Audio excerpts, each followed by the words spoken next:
नमस्कार दोस्तों, stock market studies में फिर से एक बार आपको बहुत-बहुत स्वागत है। तो आज मैं फिर से आपके सामने कुछ इंपॉर्टेंट कंपनी का अपडेट लेके आया हूँ और आज का वीडियो बहुत इंटरेस्टिंग होने वाला है क्योंकि इस वीडियो के माध्यम से मैं सिर्फ कुछ कंपनीज के बारे में नहीं, कंपनी के डिटेल्स के साथ-साथ टेक्निकली चार्ट पैटर्न भी आपके साथ शेयर करूंगा। तो प्लीज इस वीडियो को लास्ट तक देखिएगा और अभी तक अपने चैनल को सब्सक्राइब नहीं किया तो जरूर कर लीजिएगा। कंटिन्यूसली इन्फॉर्मेशन और अपडेट्स पाने के लिए चैनल के ऊपर बने रहिएगा।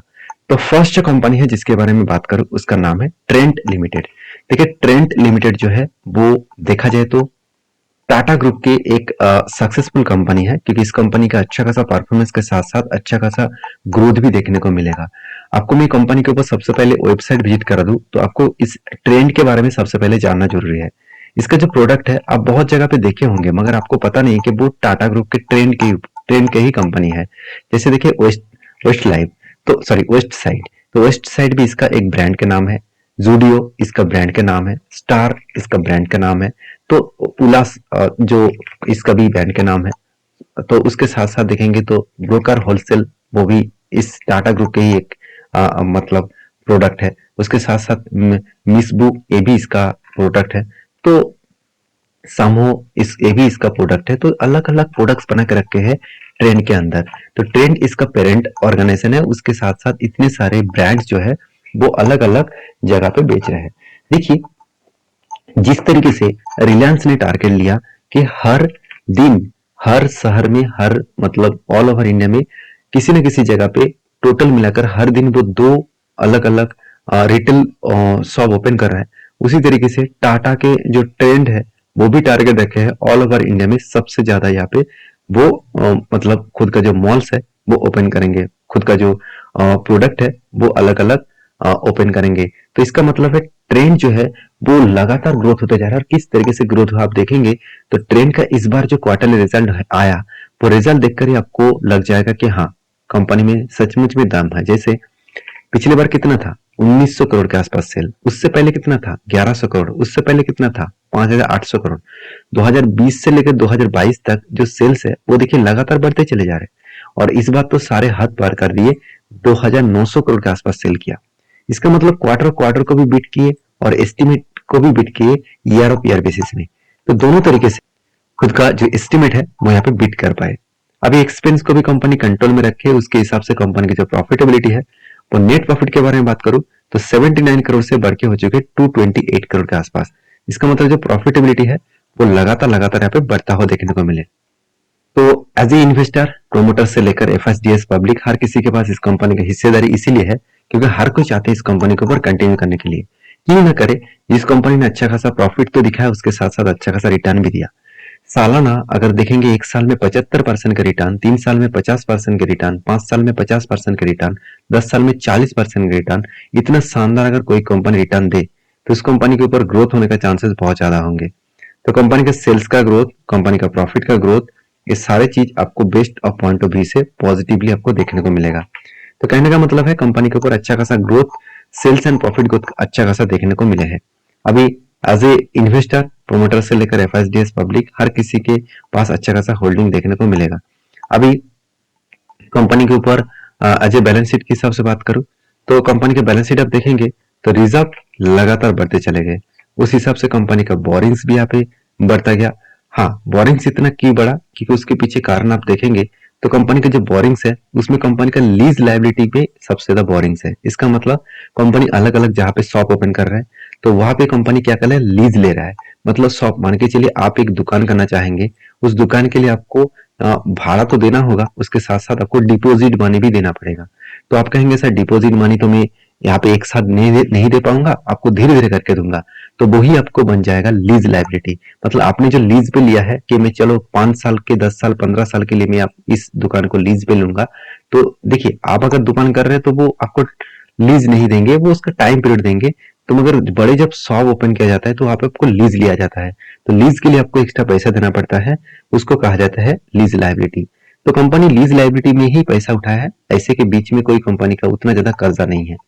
तो सारे पॉइंट्स मतलब कैलकुलेशन करके ही देखा जाए कि कंपनी में हाई ग्रोथेबल कंपनी है और कंपनी में आगे चल के और भी ज्यादा ग्रोथ होने का चांसेस है। और कंपनी के लास्ट कुछ फ्यू डेज का डिलीवरी का डेटा देखा तो 40 to 48% के आसपास डिलीवरी का डेटा है। अगर यही चीज को मैं चार्ट पैटर्न के हिसाब से दिखा दूं तो चार्ट पैटर्न आप देखेंगे तो शानदार तरीके से एक रैली देखने को मिला।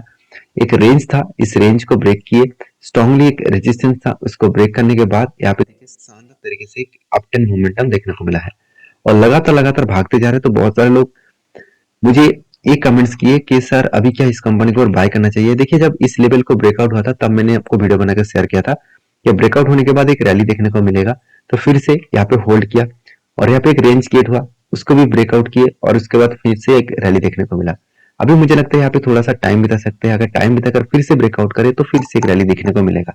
अगर यहाँ पे टाइम ना बिताकर यहाँ पे करेक्शन हुआ तो एक भारी भरकम फॉल दिखेगा और नेक्स्ट जो लोअर साइड का लेवल होगा वो 2000 तक आने का चांसेस रहेगा। तो बाकी इस कंपनी के ऊपर आपकी क्या राय है जरूर मुझे कमेंट्स करके बताना। नेक्स्ट जो कंपनी है उसका नाम है दीपक फर्टिलाइजर पेट्रोकेमिकल्स क्रॉप लिमिटेड। तो इस कंपनी के ऊपर मुझे बहुत सारे दोस्तों ने कमेंट्स किया कि अभी सर इस कंपनी के ऊपर क्या करना चाहिए।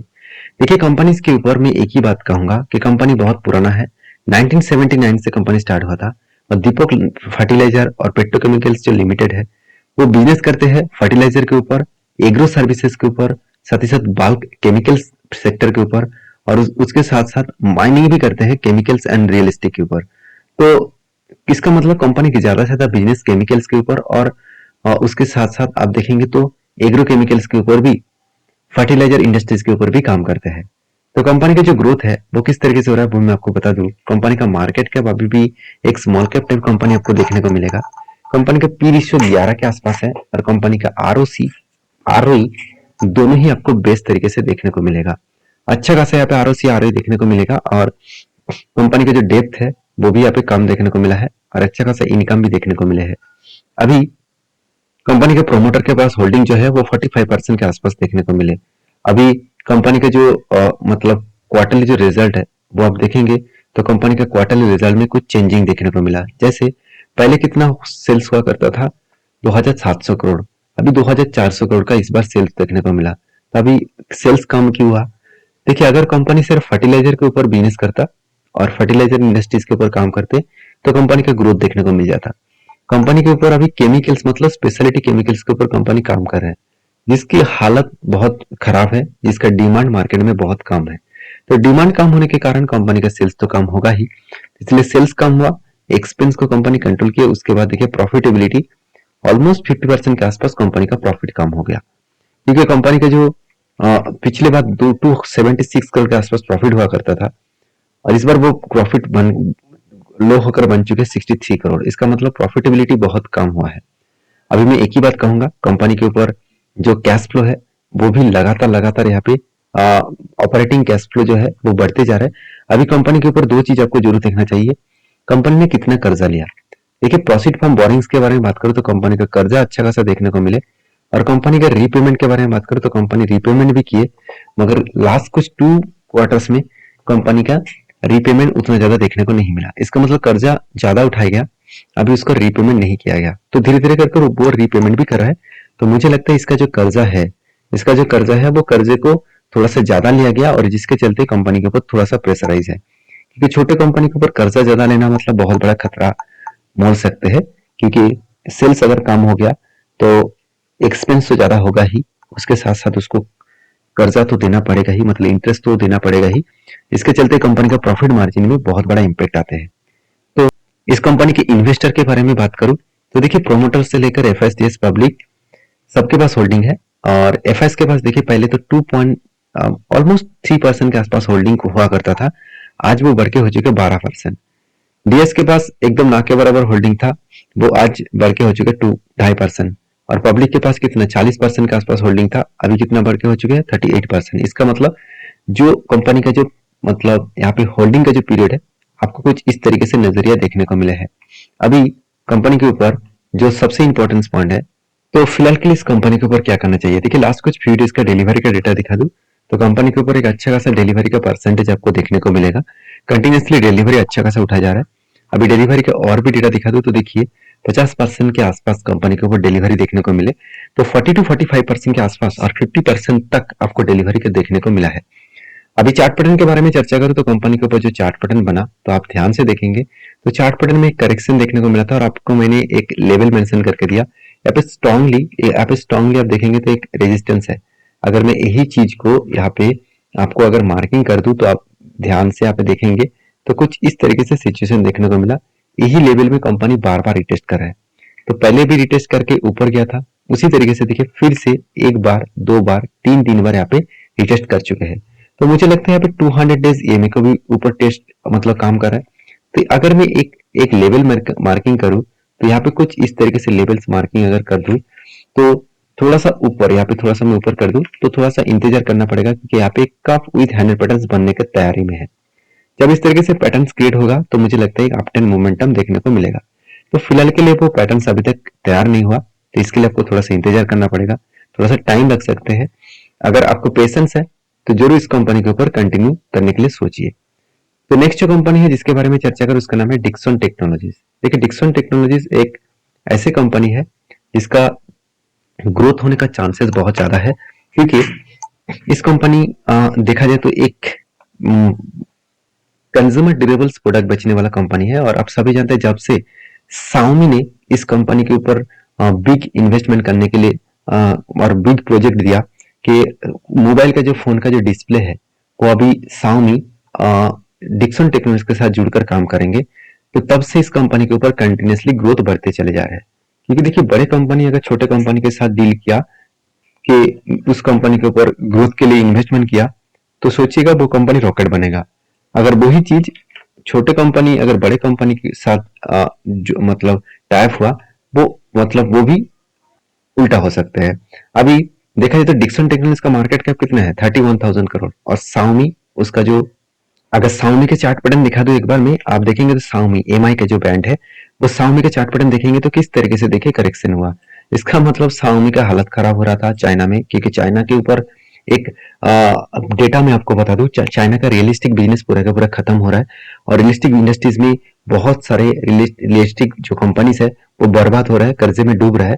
तो इसलिए चाइना का जो इकोनॉमी है वो धीरे धीरे करके कम होता जा रहा है। अभी इसी के कारण Xiaomi डिसाइड किया कि अब चाइना में बिजनेस नहीं होगा, क्योंकि ऑलमोस्ट डेवलप हो चुके हैं और डेवलप होने का जगह नहीं है। अभी इंडिया डेवलप कंट्री बन रहा है तो वहां पे पार्टिसिपेट किया जाए, तो इसलिए Xiaomi ने क्या किया इंडिया के साथ डील किया, और वो भी किसके साथ डिक्सन टेक्नोलॉजीज के साथ। तो इतने सारे चीज दिखाने का मेन मकसद है कि इतनी बड़ी कंपनी अगर डिक्सन के साथ जुड़ गई तो सोचिए कितना बड़ा ग्रोथ होने का चांसेस होगा। तो इसीलिए जब से कंपनी के ऊपर इस तरीके से अपडेट आया तब से लेकर कंपनी सेल्स को बढ़ाते चले जा रहे हैं। 3,800 करोड़ से बढ़ के हो चुके कितना 4,900 करोड़। तो इसका मतलब अलग लेवल का यहाँ पे सेल्स का ग्रोथ हुआ। अभी एक्सपेंस को कंपनी कंट्रोल में रखे, उस हिसाब से कंपनी का जो प्रॉफिटेबिलिटी है वो 77 करोड़ से बढ़ के हो चुके हैं 113 करोड़ के आसपास। तो इसका मतलब अलग लेवल के यहाँ पे प्रॉफिटेबिलिटी देखने को मिला।